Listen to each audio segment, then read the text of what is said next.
আমাদের সমাজে হিজড়া আছে না নাই? আছে। হিজড়াকে দেখে কেউ ঘৃণা করবেন না, ওটাও আল্লাহ সৃষ্টি। আল্লাহ আপনাকে পুরুষত্ব দান করেছে, আপনাকে আল্লাহ যৌবন দিয়েছে। একটা হিজড়েকে দেখে ঘৃণা করবেন না, জানবেন ওকে দেখে আপনাকে শিক্ষা নিতে হবে, তাই তাকে রিসপেক্ট করুন। আমি বোম্বেতে আমার একজন খুব খাস লোক তৈয়ব ভাই, বড় ব্যবসায়ী, সোনার ব্যবসায়ী। তো আমি তিনার বাড়ি থেকে আসছি, তিনার গাড়িতে ইনোভা গাড়ি, 50 লাখ টাকার গাড়ি আমাকে দিতে আসছে এক জায়গায়। তো একটা ট্রাফিকে দাঁড়ালাম। তো আমাদের বাংলারই, মুর্শিদাবাদের হবে মনে হয়, না মালদার জানি না, হিজড়ে ওখানে রাস্তায় চাঁদা তুলে। তো সে আমাকে দেখে ছুটে চলে এসছে গাড়ির কাছে, কাঁচটা ঠুকছে। আমি কাঁচটা খুললাম, বলে হুজুর ভালো আছেন? আমি বললাম কেন গো, তোমার কোথায় বাড়ি? বলে হুজুর আমি এখানেই থাকি, আপনার জলসা, আমি রাতের বেলায় ঘুমানোর আগে আপনার জলসা না শুনে আমি ঘুমাই না। আমি বললাম নামাজ পড়বে? নামাজ। বলে হুজুর আমি নামাজ পড়ি। আমরা আল্লাহ তোমাকে হেফাজত করুক, ভালো থেকো, দোয়া দিলাম। আমার বন্ধুগণ, আমি মুর্শিদাবাদে বেলডাঙ্গা জালিলিয়া মাদ্রাসায় একবার ঢুকেছি সকালে, আর টোটো থেকে নেমে 4-5টা হিজড়ে চলে এসছে, হুজুর আপনার জলসা শুনি, ভালো আছেন, আপনাকে দেখতে এলাম। ভালো থাকুন, রিসপেক্ট করবেন, ওটাও আল্লাহর সৃষ্টি, কেউ ঘৃণা করবেন না। টাকা চাইলে আপনি দিয়ে দেন, 10 টাকা 5 টাকা। অনেক মুসলমান আছে, অনেক মানুষ আছে, তাদেরকে ঘৃণা করে, তাদের সঙ্গে দুর্ব্যবহার করে, করবেন না। কেন?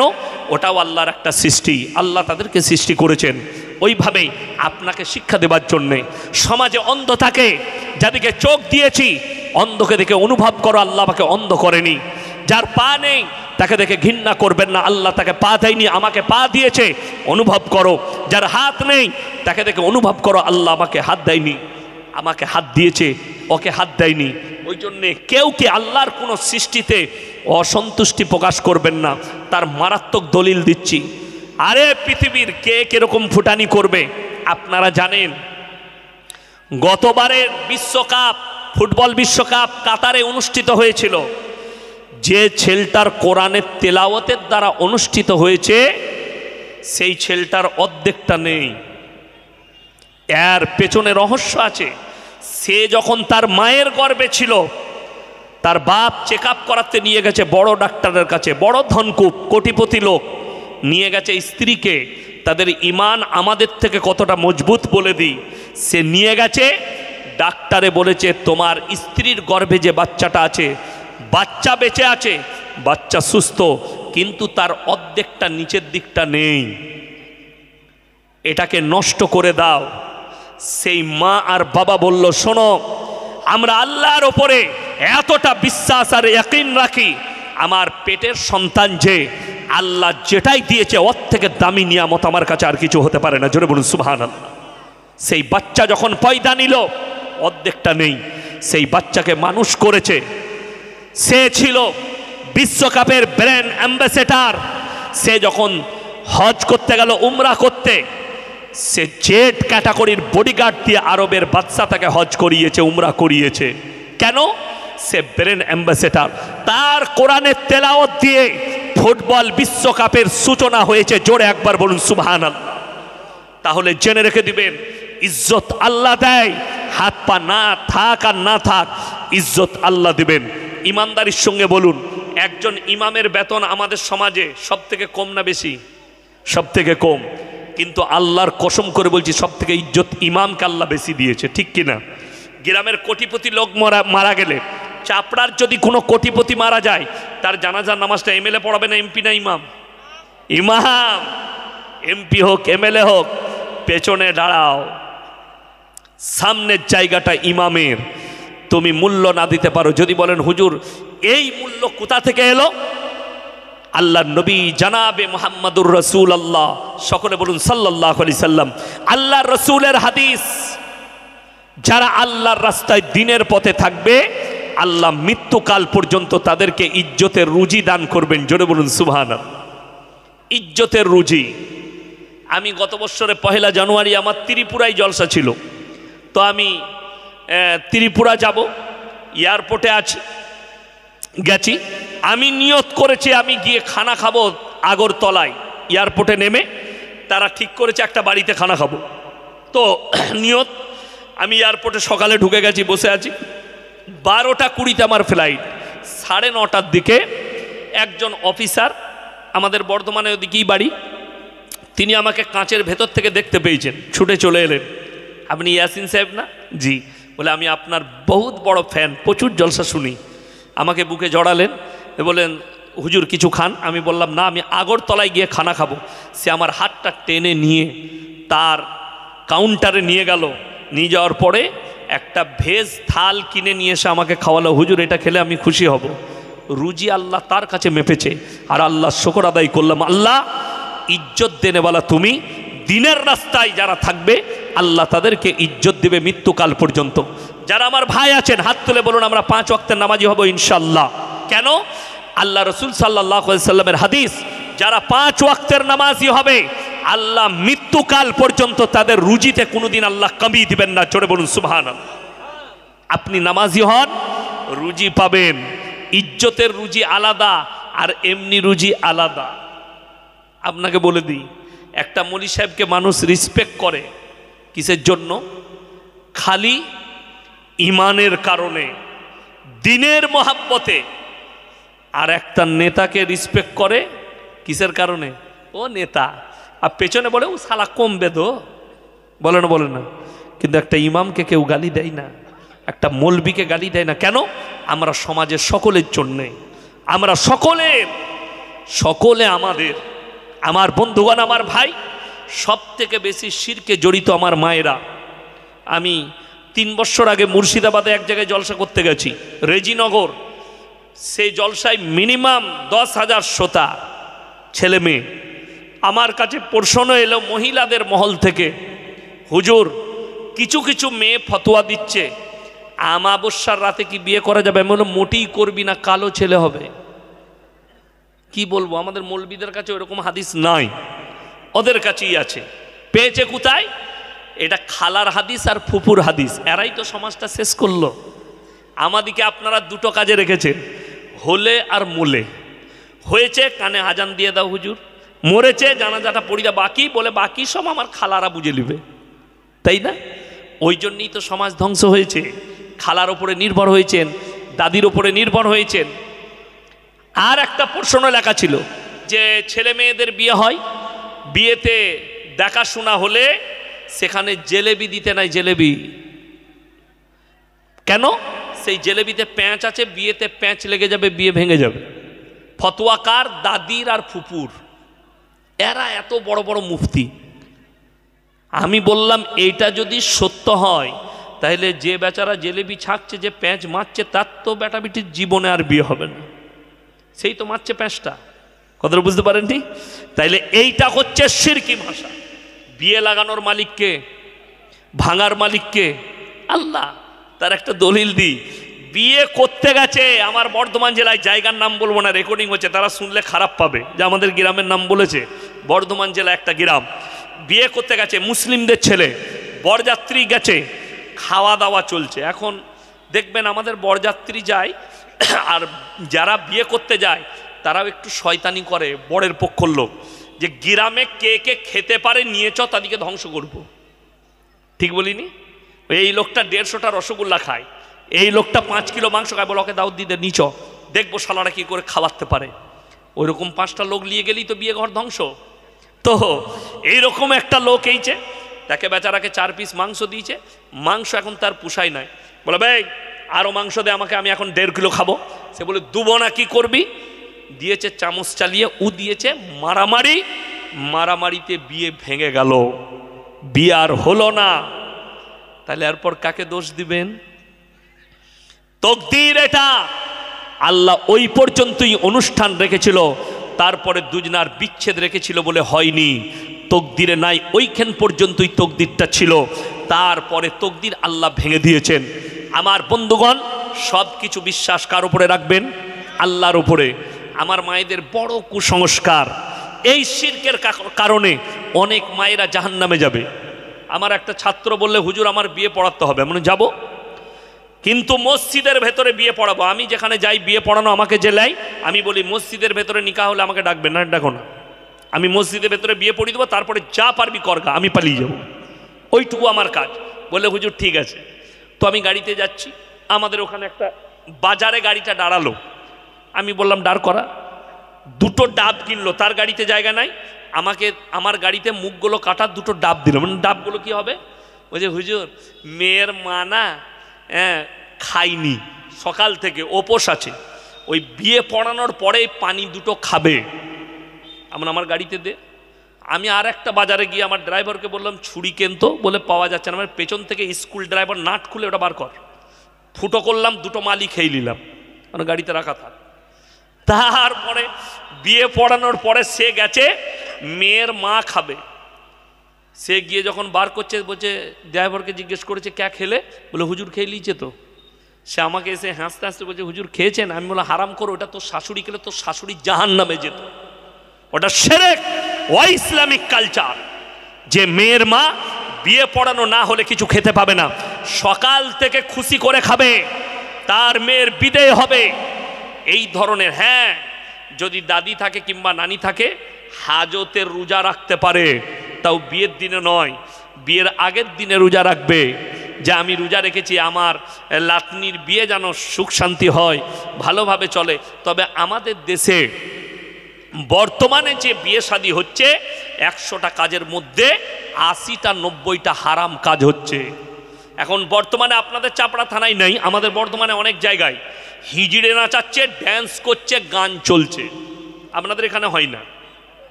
অতটা হয় না। দেখুন, নিকাহ হচ্ছে সুন্নত। নিকাহ কি? সুন্নত। যারা আলেম আছেন, আপনার পছন্দ মতো মৌলবি, পছন্দ মতো, আপনি যাকে, আমাকে ভালোবাসেন না, আপনি যাকে ভালোবাসেন তাকে জিজ্ঞেস করবেন।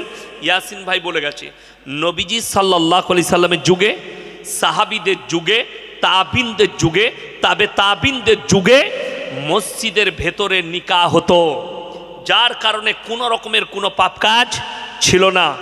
বরযাত্রী এসছে অ-ইসলামিক কালচার থেকে, বরযাত্রী ছিল না। অনেক মৌলবি আমরা বিয়ে করতে যাই, বরযাত্রী নিয়ে যাই না। আমি যখন বিয়ে করতে গেছি 7 থেকে 8 জন গিয়েছিলাম, 7 থেকে 8 জন, তার মধ্যে আমরা 4 ভাই ছিলাম, আমার 2টো বোনাই ছিল, আর আমার মাদ্রাসার একজন শিক্ষক যে বিয়েটা পড়িয়েছে। তো আমরা 7-8 জন গিয়ে বিয়ে করে নিয়ে চলে এসেছি। আর আমাদের দেশে অনেক বড় লোক এখন সিস্টেম বার করেছে, 1 পয়সা লুবো না বিয়ায়, বিনা পয়সায় বিয়ে, কিন্তু আমি টাকা লুবো না, কিন্তু বরযাত্রী 500টা, মানে তোর বীজ মারবুই, এরকম করে লয়, ঘুরিয়ে মারবো। নাকটা এইভাবে ধরা যায় না? যায় না? ধরা যায়। আর এরকম করে ধরা যাবে না, ঘুরিয়ে। তো এই বলছে সুজা মারবো না, মৌলবীরা জান না, বুঝতে পারে, আমরা তো স্কুলে যাইনি, বুঝতে পারবো না, তাই না? 500টা বরযাত্রী যে লি যায়, এর থেকে বড় হারাম কাজ আর কিছু নেই। মেয়ের মাকে, মেয়ের বাবাকে সহজ করে দাও। এখন তো মুর্শিদাবাদ নদিয়ায় বিয়ে হলেই অ্যাপাচি লাগবে, ঠিক না?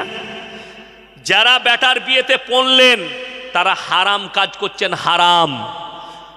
পাঁঠা বিক্রি করা, হাটে নিয়ে গিয়ে আর বেটা বিক্রি করা দুটোই সমান। যারা বিয়েতে পণ লিচ্ছেন তারা পাঁঠা বিক্রি করছেন, পাঁঠা জন্ম দিয়েছেন। কেন? মরদ দিলে মরদের জন্য পয়সা লাগে না, মরদ জন্ম দিয়েছে, 1 টাকা লাগবে না। যদি আর পরে মেয়ের বাপ, বিহারের একজন বক্তা আছে, তার নাম হচ্ছে ঝাড়খণ্ডী বাবা, যদিও বেরেলিদের বক্তা, তার একটা বক্তব্য শুনলাম, তাকে ছেলেরা প্রশ্ন করেছে, বাবা माँ और बाप के पैर के नीचे जन्नत है, तो सास ससुर के पैर के नीचे कुछ है कि नहीं? कदर बोलते? तो बोले है ना बेटा। क्या है? बोले सास ससुर के पैर के नीचे 3 लाख कैश है, KTM गाड़ी है, पालंग है, गोदरेज है, अलमारी है, ये सब है ना? कदर बुझते पारेन नी? শ্বশুর শাশুড়ির পায়ের নিচে গোদরেজ, আলমারি, KTM, অমুক গাড়ি, 3 লাখ ক্যাশ, যত লিবে লাও, আল্লাহ আপনাদেরকে হেফাজত করুক। আমার বন্ধুগণ, যে সমস্ত বাপরা আছেন মনে করছেন হুজুর আপনার কথা শুনবো না, বেটার বিয়েতে আমি খরচা নেব, বেটার বিয়েতে পণ নেব, ইমানদারির সঙ্গে বলুন, আপনি কি আপনার বিয়ানকে বললেন, বিয়াইকে বললেন আমার বেটার বিয়ে দিচ্ছি, 5 ঘড়ি সোনা লাগবে, সোনাটা আপনার বউ পড়বে, শাশুড়ি পড়বে না বৌমা পড়বে? কথা বলেন, বৌমা পড়বে। তাহলে আপনি কেন পাপ করছেন? আপনি কেন বলতে যাচ্ছেন? আপনি ছেলেকে বলে দেন কিচ্ছু লিয়া চলবে না, এরপরে মেয়ের মা যদি খালি নাক কানে পাঠায়, আপনার ছেলের যতটুকু যোগ্যতা আছে ততটুকু পড়াবে। যদি যোগ্যতা না থাকে কিনা জিনিস পড়াবে, ইমিটেশন পড়াবে। যেদিনে আল্লাহ যোগ্যতা দিবে, ইনকাম হবে, বউকে কানের কিনে দিবে, সোনার কিনে দিবে, নাকের কিনে দিবে, সেটা আপনার ছেলে নিজের যোগ্যতাই কিনবে। আমার বন্ধুগণ, সকলকে আমি লাস্টে অনুরোধ করব, বোন বেটার বিয়েতে কেউ নেবেন না। নাম্বার 2, শিরকের কাজে কেউ লিপ্ত হব না। জোরে বলুন ইনশাল্লাহ। কুসংস্কার মুক্ত জীবন গড়েন, শিরক মুক্ত জীবন গড়েন। আমরা মা বোনের দিকে বলে দিচ্ছি আমার বন্ধুগণ। নাম্বার 2, সব থেকে নিকৃষ্ট পাপ, ওয়ালা তাকরাবুজ জিনা ইন্নাহু কানা ফাহিশা ওয়া সাআ সাবিলা। ব্যভিচার করা অনেক দূরের কথা, যে রাস্তায় ব্যভিচার হয় সে রাস্তার ধারে পাশে তোমরা যাতায়াত করবে না। যে রাস্তায় ব্যভিচার হয় আমার আল্লাহ নিষেধ করলেন, ওয়ালা তাকরাবুজ জিনা ইন্নাহু কানা ফাহিশা ওয়া সাআ সাবিলা। কিয়ামতের আলামতের মধ্যে মারাত্মক আলামতগুলো প্রকাশ পেয়েছে। নাম্বার 1, মসজিদ আল্লাহর ঘর, যেখানে যখন দেখতে পাবে, নবীজি বললেন দুনিয়াদারির কথা হবে, তখন জানবে কিয়ামত কাছে। নাম্বার 2, রাস্তাঘাটে নারী আর পুরুষ গাধার মতো জিনা করতে লাগবে, জানবে কিয়ামত কাছে চলে এসছে। নাম্বার 3, অশিক্ষিতরা সমাজে নেতৃত্ব দিবে আর শিক্ষিতরা চুপচাপ বসে দেখবে, কিয়ামতের আলামত। নাম্বার 4, আলেমদিকে সমাজের বুকে বেজ্জতি করা হবে, তখন জানবে কিয়ামত কাছে এসছে। আল্লাহ ইলমের থেকে আগে আলেমদিকে আল্লাহ তুলে নেবেন।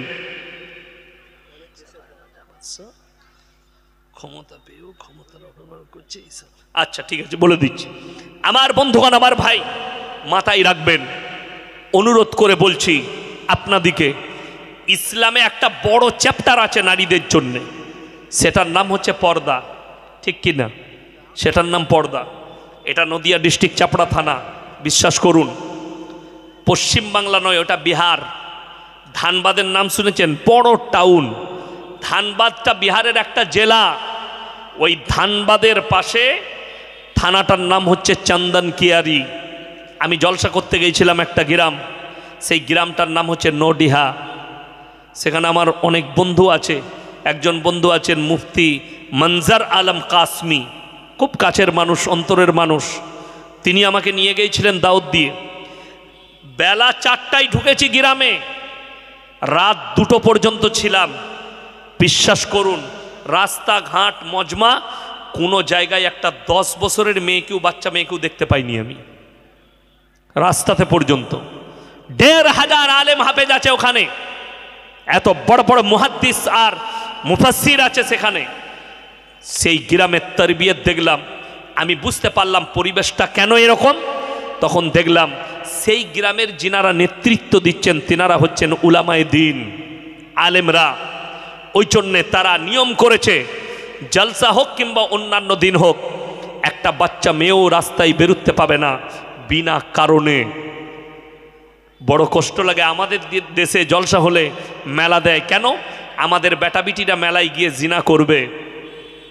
অনেকে মনে করে জিনাটা হচ্ছে শারীরিক মিলন, না। হাতের জিনা, চোখের জিনা, নফসের জিনা, পায়ের জিনা। আমার বন্ধুগণ, মেলাতে, জলসাই মেলা হচ্ছে যে কোনো জায়গায়, গাদা ছেলে গাদা মেয়ে। শয়তান, কোরআনে আছে ইন্না শয়তান লিল ইনসানি আদুব্বুম মুবিন। শয়তান হচ্ছে মানুষের একটা প্রকাশ্য দুশ্মন। শয়তান বললে ভিড় আছে, দে চালিয়ে দে, হাত মেরে দিয়ে পালিয়ে গেল। ঘটনা মেরে দিলে কোমরে পালিয়ে গেল, চুলটা টেনে দিয়ে পালিয়ে গেল। দুঃখটা হচ্ছে আপনি মনে করলেন যে আমাকে পৃথিবীর কেউ দেখেনি, আমি মেয়েটার গায়ে হাত দিলাম, হাতের জিনা করলেন, কেউ দেখেনি। আল্লাহর কসম, কোরআন খুলুন, কোরআনে আছে কিয়ামতের দিনে সূরা ইয়াসিন। কোন সূরা বললাম? আমার নামই সূরা ইয়াসিন। আল ইয়াউমা নাখতিমু আলা আফওয়াহিহিম ওয়া তুকাল্লিমুনা আইদিহিম ওয়া তাশহাদু আরজুলুহুম বিমা কানু ইয়াকসিবুন। হে আমার নবী, পৃথিবীর মানুষকে বলো, কিয়ামতের দিনে আমি এদের জবানগুলো সিলাই করে দেব। হাত কথা বলবে, চোখ কথা বলবে, অঙ্গ পতঙ্গকে আমি আল্লাহ কথা বলার যোগ্যতা দান করব। তখন এদের সমস্ত পাপগুলো প্রকাশ পাবে। তাই যারা লুকিয়ে পাপ করছেন আর মনে করছেন কেউ দেখেননি, আল্লাহর কসম তোমার অঙ্গগুলো আল্লাহর কাছে সাক্ষী দেবে, তখন তুমি ধরা পড়ে যাবে। আমার বন্ধুগণ, ইসলামী শরীয়তে পর্দাকে ফরজ করা হয়েছে না হয়নি? নারীদের জন্যে পর্দা ফরজ। আমার মায়েরা বোনেরা ভালো করে শুনবেন, এই গ্রামে নিশ্চয় গোলদারি ফলদারি দোকান আছে, আছে না নাই? চকলেটের দোকান নেই? একটা পালস চকলেটের দাম কত? কত বলে না? 1 টাকা। সেই চকলেটটা প্যাকেটে থাকে না বাইরে থাকে? প্যাকেটে। কোনো দোকানদার যদি ছিঁড়ে নিয়ে প্লেটে রেখে বিক্রি করে, কেউ কিনবে কেন? এটাই ধুলা পড়েছে, মাছি বসে গেছে, এটা যদি আমি খাই পেটের ক্ষতি হবে। তুমি 1 টাকা চকলেটের ইজ্জত বুঝলে, নিজের মায়ের ইজ্জত বুঝলে না, নিজের বোনের ইজ্জত বুঝলে না, নিজের বিটির ইজ্জত বুঝলে না। নবীজি বলেছেন দাইয়ুস কোনোদিন জান্নাতে যাবে না। দাইয়ুসকে আপনি 5 ওয়াক্তের নামাজ পড়েন, আপনি তাহাজ্জুদ গুজার, তারপরও আপনার বিবিকে আপনি বেপর্দা করে রাস্তায় বার করে দিয়েছেন, আপনার বিটিকে বেপর্দা করে রাস্তায় বার করে দিয়েছেন। আজকে অনেক মা অনেক বাবা মনে করে আমাদের দেশের সরকার নিয়ম করেছে 18 বৎসর না হলে ছেলে মেয়ের বিয়ে দিতে পাবে না, ঠিক কিনা? অনেকজন আমাদের সমাজের মূর্খ লোক মনে করে সরকার বলেছে 18 বৎসর না হলে বালিগ হবে না। কে বললো 18 বৎসর না হলে বালিগ হবে না? বালিগ শুনেলেন, একটা ছেলে আর একটা মেয়ে যখনই 10 বছর পার করে, কোনো সায়েন্সের ডাক্তারকে, কোনো ডাক্তারকে জিজ্ঞেস করবেন, সায়েন্সের ছাত্রকে জিজ্ঞেস করবেন, কোনো ভালো আলেমকে জিজ্ঞেস করবেন, 10 বছর পেরুলে বালিগান করিবা মানে বালিগ হব হয়ে যায়। যখনই সে 12 বছর হয়, ছেলে এবং মেয়ে বাচ্চা ধারণ করার ক্ষমতা নিয়ে চলে আসে, তাদের যৌন একবারই পরিপূর্ণ হয়ে যায়। ওই জন্যে যারা মনে করছেন এটা তো আমার 13 বৎসরের মেয়ে, এটা আমার 14 বৎসরের মেয়ে, এটা আমার 15 বৎসরের মেয়ে, এখন ছোট আছে, ও একটু মাথার চুল খুলে ঘুরতে যাবে, মেলায় যাবে, 12 বৎসর পার হলে ছেলে আর মেয়ের পাপ আর পুণ্য লিখতে শুরু হয়ে যায়, তাদের গোনা। একটা নারী সে জাহান্নামে যখন যাবে একা যাবে না, তার স্বামীকে নিবে, তার বেটাকে নিবে, তার ভাইকে নিবে এবং তার আত্মীয় স্বজন সকলকে টেনে নিয়ে জাহান্নামে প্রবেশ করবে। তার বাপকেও নিবে সাথে করে, তার ভাইকেও নিবে, তার স্বামীকেও নেবে, টেনে নিয়ে জাহান্নামে যাবে। কেন?